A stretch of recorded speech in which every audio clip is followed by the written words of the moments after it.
Filter, Vicky Shamargo TV Broadcasting Network. This program features real people, real stories, personal experiences, opinions, and discussions that may contain mature, sensitive, or emotional content. The views expressed by guests are their own and do not necessarily represent the views of the host. Chika Mo, No Filter, Vicky Shah, or Margo TV Broadcasting Network. Viewer discretion is advised. Parental guidance is recommended. Walang script, walang pagpapangap, walang filter. Magandang hapon sa inyong lahat. Muli nagkita-kita na naman tayo dito muli sa Chika Mo, No Filter by Vicky Shah. Sa kabila ng malakas na bagyo at walang humpay na ulan at nakarating pa rin ang ating special na guest ngayon. Pakilala natin si Sir Ronald. Hello everyone and thank you Miss Vicky Shah sa pag-invite sa akin dito sa iyong show. My pleasure, Sir Ronald. Sir Ronald, balita ko napakarami ng iyong achievement. Paano nga ba nagsimula si Sir Ronald? Baka pwede mo ikwento sa ating mga manonood para ma-motivate naman sila.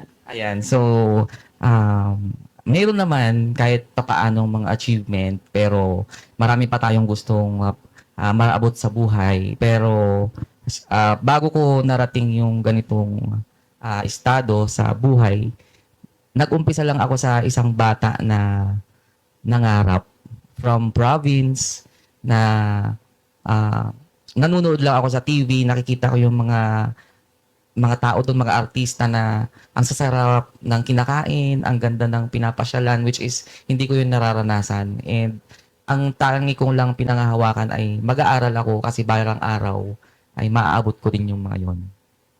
Ayan, oo, maraming salamat sa iyong pagbabahagi niyan, Sir Ronald. Pero first of all, ilang taon ka noon nung nanonood ka ng TV at sabi mo nga, parang, bakit gano'n? Natanong mo sa sarili mo, ang sasarap ng mga pinakain nila, nangangarap din ako, gusto ko rin, paglaki ko ganyan ako. Kaya naman naporsige mo pag-aaral mo noon.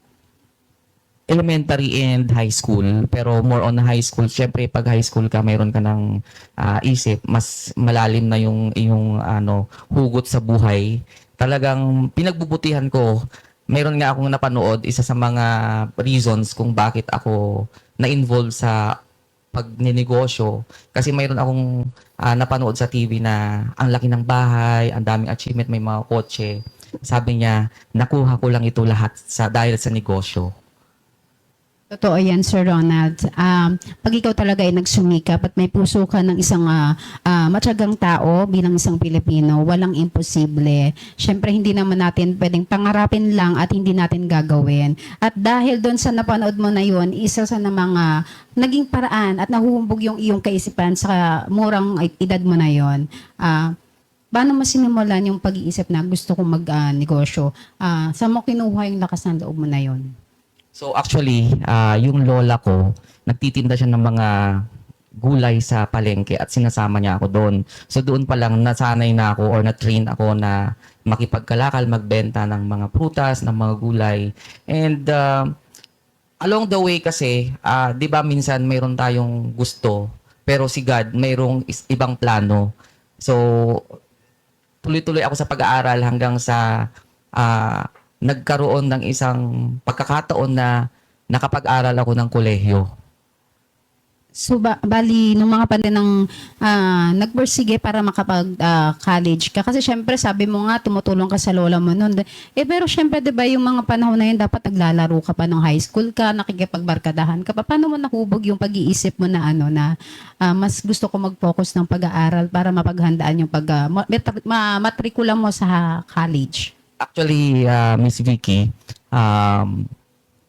hindi naman talaga ganun kamahal yung tuition fee sa probinsya para makapag-aral. Kaya lang ay kahit ganun mababa lang yung halaga pero Sa probinsya ang kinakabuhayan nyo ay ang pagtatanim. Although yan ay napakagandang kakayanan ng isang Pilipino, pero syempre kung hindi mo matutustusan yung pag-aaral mo at ang pang-araw-araw lang ang kaya nyong i-survive, mahirap nga naman makapagtungtong pa ng kolehiyo. So during that time, ikaw ay nakatira ba sa lola mo noon? O paano ba nagsimula ang buhay ni Sir Ronald bilang tumutulong ka rin sa lola mo noon?